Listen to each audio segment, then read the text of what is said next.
اب دیکھو میں اپنا ایک چھوٹا سا واقعہ آج کا سناؤں کہ علماء کے ساتھ کیسے معاملہ کیا جاتا ہے. آپ کو پتا ہے مولانا طاری جمیل صاحب کراچی آئے ہوئے ہیں, شاید آج ان کا بیان بھی ہے ڈیفنس میں.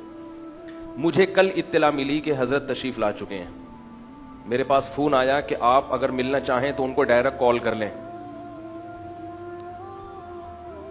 میں نے ان کو ڈائریکٹ کال نہیں کی, اس لیے کہ معلوم نہیں ان کا کیا شیڈول ہے. میں ڈائریکٹ کال کروں گا تو مجھے ٹائم دے دیں گے, عین ممکن ہے ان کے پاس ملاقات کا ٹائم نہ ہو, کیونکہ وہ علماء کا بڑا اکرام کرتے ہیں. نہ چاہتے ہوئے بھی کہیں مجھے ٹائم بولو بھائی نہ دے دیں. جب براہ راست بات کروں گا تو ہو سکتا ہے وہ کہیں یار اب مولوی صاحب نے فون کیا تو آ جاؤ ملاقات کے لیے. منع کرنا ہر ایک کے لیے ممکن نہیں ہوتا. تو دل سے ان کے دل میں کیا ہے یہ ایسے پتا نہیں چلے گا کہ وہ ان کے پاس ٹائم ہے بھی یا نہیں ہے.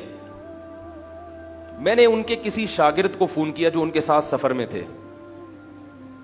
فون کر کے کہا کہ آپ مولانا سے اپنے طور پہ, یہ نہیں بتانا کہ میرا فون آیا تھا, نام نہ لینا, اپنے طور پہ کہنا کہ اگر وہ ملنا چاہیں تو آپ کے پاس ٹائم ہے یا نہیں ہے. اگر وہ ملنا چاہیں تو ان کو میں اطلاع دے دوں. ان کو یہ نہیں بتانا کہ اطلاع ہو گئی ہے, یہ بھی نہیں بتانا کہ ان کی کال آئی تھی, تاکہ وہ دل کی خوشی سے اگر ان کے پاس ٹائم ہے, ان کے شیڈول اس کی اجازت دیتا ہے تو ٹھیک ہے, ورنہ ہمیں تو ہر دفعہ شوق ہے بھائی, ہمیں تو شوق ہے کہ وہ ہمیں اپنے ساتھ لے جائیں, اپنے گھر رکھ لیں. الحمدللہ اتنی عقیدت ہے, محبت ہے کہ بھائی ہمیں اپنے ساتھ ہی رکھ لیں گھر میں. کیا خیال ہے بھائی؟ تو ہم اپنی محبت تو نہیں دیکھیں گے نا, ہم ان کی سہولت دیکھیں گے پہلے. ہم سے خواہش پوچھو گے تو بھائی ہمیں گھر میں رکھ لیں آپ اپنے, تو ہم جائیں گے ہی نہیں. تو اب کیا ہوا ہے کہ ان کے جو خاص شاگرد تھے یا ان کے ہم سفر تھے, انہیں میں نے ایک دفعہ کال کی ہے, دوبارہ کال کر کے پوچھا نہیں کہ کیا بنا, کیونکہ ان پہ بھی مسلط نہ ہو جاؤ. بس آپ نے اپنی درخواست جمع کرا دی ہے, وہ اپنی سہولت سے جب مناسب سمجھیں گے بات کر لیں گے. اگر ممکن ہے وہ مناسب نہ سمجھے تو ان کو بھی بات کرنے کی ضرورت نہیں ہے, کیونکہ عین ممکن ہے وہ خود یہ محسوس کر رہے ہو کہ یار ابھی بات کرنا مناسب نہیں ہے, مولانا کا شیڈول اتنا ٹف ہے کہ میں نے بات کی تو ٹائم دے دیں گے لیکن پریشان ہو جائیں گے. بس ایک دفعہ فون کیا اور چھوڑ دیا. کل سے اب تک دوبارہ میں نے کال نہیں کی.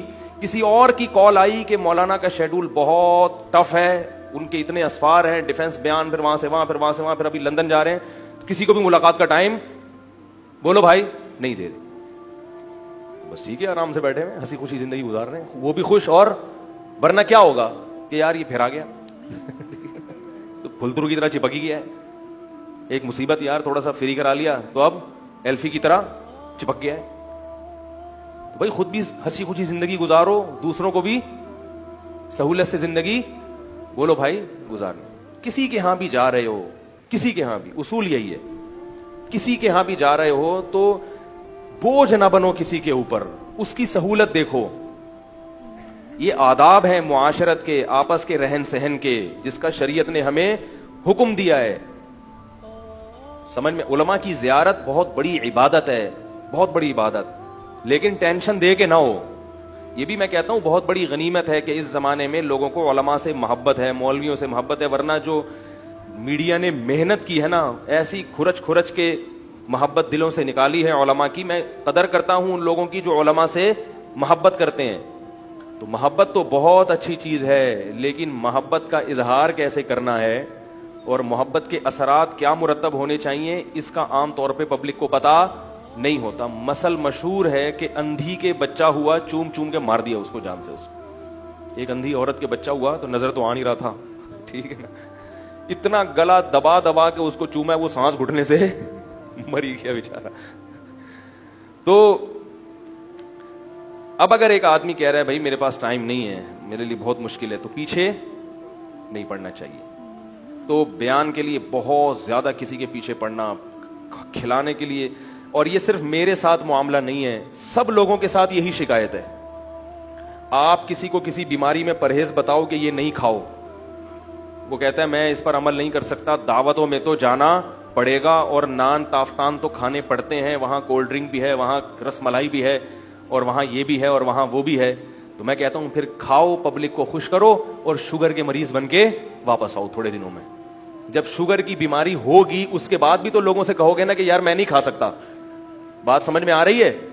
تو آج کل جو خوراکیں کھائی جا رہی ہیں نا, یہ کسی بھی لحاظ سے صحت کے لیے مفید نہیں ہے. یہ قبرستان آباد کر رہی ہیں. جو دعوتوں میں کھلایا جا رہا ہے آج کل, اس کا صرف قبرستان کو اور گورکن کو فائدہ ہو رہا ہے, ملک اور قوم کو اس کا کوئی فائدہ, بولتے کیوں نہیں بھائی, نہیں ہو رہا. کیا کھلایا جاتا ہے؟ کم سے کم درجے کا جو کھانا ولیموں میں اور دعوتوں میں ہوتا ہے وہ ہے نان. قورمے کے ساتھ کیا ہوتا ہے؟ نان. قورمے میں جو تیل ہے وہ زیتون کا ہے کیا, یہ دیسی گھی ڈالا ہوا ہے انہوں نے؟ وہ تیل کولیسٹرول کے علاوہ کوئی بھی چیز پیدا, بولے نا بولے, یہ تیل کے اثرات ہیں کہ بول نہیں رہے. وہ تیل ایسا ہے کھاؤ تو آدمی بس ٹن. یہاں ہمارے محلے میں ایک صاحب رہا کرتے تھے, بلڈ پریشر کے مریض, ہر وقت گھر میں پھڈا, کبھی کسی بات پہ ان کا میٹر گھوم گیا, کبھی لوگ ان کے بہن بھائی پریشان ہمارے پاس آتے تھے, یار بھائی کا کیا رہے. میں نے کہا جب بلڈ پریشر کا مریض ہے تو چھوڑ دو اپنے حال پہ. وہ مانتے تھے کہ بی پی ہائی ہو جاتا ہے ان کا, تو پھر چیزیں اٹھا اٹھا کے پھینکتے ہیں.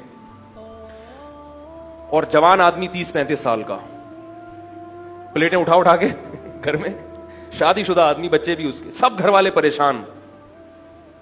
وہ بھی کہتا تھا یار میرا بی پی ہائی ہو جاتا ہے, میں کیا کروں. تو میں نے ان سے کہا یار تھوڑا پرہیزی کھانے کھائیں. کہتے ہاں پرہیز تو چلتا ہے, دوا کھاتا ہوں. ایک دن کیا ہوا, لائٹ گئی ہوئی تھی کراچی میں, اس زمانے میں لوڈ شیڈنگ ہو رہی تھی, 1 یا 1:30 بجے کا ٹائم تھا, لائٹ نہیں تھی. تو ہم بھی گھر سے باہر نکل کے تھڑے پہ بیٹھ گئے, تھوڑا انجوائے کریں, ہوا خوری کریں. تو دیکھا کہ وہ کہیں سے آ رہے ہیں پینٹ شرٹ پہنے ہوئے اور چمکے چمکے, جیسے دعوت سے آتا ہے نا کوئی آدمی. میں نے کہا خیریت؟ کہہ رہے ہیں یار وہ شادی تھی اس میں گئے تھے. میں نے کہا ابھی آپ مرغ و مسلم کھا کے آ رہے ہو, قورمہ بھی پھوڑا ہوگا تسلی سے, بریانی بھی, بیف بریانی پھوڑی ہوگی آپ نے, اس کے بعد میٹھا بھی پھوڑا ہوگا, اور ماشاءاللہ تھے بھی گول. اور اب آپ بغیر واکنگ کے آپ فوراً جا کے کیا کرو گے؟ سو جاؤ گے. میں نے کہا آپ کسی دن دھماکے کے ساتھ پھٹ جائیں گے, اخبار میں آئے گا کہ خودکش دھماکہ ہوا ہے, حقیقت میں خودکش دھماکہ نہیں ہوا ہوگا, آپ کے پھٹنے کی آواز ہوگی. وہ بی پی ہائی ہوا ہے, شوگر ابھی بس شوگر کی بیماری ابھی انتظار کر رہی ہے کہ کب حملہ کروں میں, اور رات کو 1:30 بجے کھانا کھا کے, وہ بھی مرغ و مسلم. اس وقت تو اگر کھچڑی بھی کھاؤ گے تو ہضم نہیں ہوگی بھائی, اور کھا کے فوراً سو رہے ہیں. پھر اٹھیں گے اپنے 9 بجے 11 بجے, فجر بھی نہیں ہے, 11 بجے اٹھے پھر چلے گئے. تو یہ کس کو خوش کرنے کے لیے کر رہے ہیں؟ رشتہ داروں کو. تو اس سے صرف اتنا فائدہ ہوگا کہ جب آپ مریں گے تو رشتہ دار تھوڑا سا زیادہ رو لیں گے, 2 آنسو زیادہ بہا لیں گے کہ یار جب بھی دعوت پہ بلایا کبھی انہوں نے انکار, بولو بھائی, نہیں کیا. دن روئیں گے, اس کے بعد کہیں گے بھائی مرنا تو سب نہیں ہے, مرنا تو سب نہیں. تو جب تک آپ پبلک کو ناراض نہیں کرو گے, نہ آپ دین پہ چل سکتے ہو نہ دنیا پہ. میں یہ نہیں کہہ رہا کہ پبلک کو ناراض کرنا ثواب ہے, بعض چیزوں میں آپ کو مضبوطی دکھانی پڑے گی. پبلک کے حساب سے نہ چلیں, اپنے آپ کے حساب سے پبلک کو چلائیں. سمجھ میں نہیں آ رہی بات؟ میرا خیال پہلی بات تو سب کے لیے کر رہا ہوں میں, صرف اپنے لیے نہیں. آج بہت سے لوگ کیا کرتے ہیں, میں دیکھتا ہوں ہر دوسرے دن کسی ولیمے میں جا رہے ہیں. سیزن چلتے ہیں نا بھی, عید کے بعد شادیوں کا سیزن, تو آج ہماری فلانے کی شادی, آج فلانے کی شادی, آج فلانے کی شادی, آج فلانے کی, جا رہے ہیں. ان کو بھی میں دیکھتا تھا ہر 2 دن کے بعد کسی نے, بڑی فیملی تھی, ہر 2 دن کے بعد کسی نہ کسی کا ولیمہ ہے اور جا رہے ہیں وہ. تو پہلی بات تو یہ آپ یہ طے کریں کہ قریبی کون ہے اور دور کے, بولو بھائی, کون ہے. بہت قریبی رشتہ دار, ان کا حق زیادہ ہے, اس میں تو آپ کو جانا ہی پڑے گا. جیسے بھائی کی شادی ہے تو وہاں تو انکار کوئی بھی نہیں کر سکتا نا. اب اس کا میں طریقہ بتاتا ہوں کہ وہاں کرنا کیا ہے آپ نے, کہ رشتہ داری بھی نہ ٹوٹے اور آپ مرے بھی ٹائم پہ اپنے. سمجھ میں آ رہی ہو؟ مرے بھی ٹائم پہ. ویسے تو ہر ایک نے ٹائم پہ ہی مرنا ہے, لیکن ہمیں وہ ٹائم تھوڑی معلوم ہے, ہم کیوں اس کو جلدی کروائیں بھائی. تو مرے بھی ٹائم پہ اپنے حساب سے. انسان کی جو نیچرل عمر ہے وہ تو 80 سال 85 90 اتنی تو چلا لیتا ہے انسان بڑے آرام سے. حکیم سعید صاحب تھے, وہ کسی کی دعوت اور ان چیزوں سے متاثر نہیں ہوتے تھے.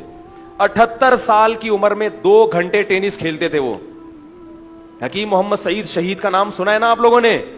78 2 سال بعد 80 سال کے ہونے والے تھے, اور 2 گھنٹے کیا کھیلتے تھے روزانہ اس ایج میں؟ کوئی دانت گرا ہوا نہیں تھا, ایسی بہترین فٹنس. یہ جم جا کے نہیں ہوئی تھی, یہ خوراک پہ کیا تھا؟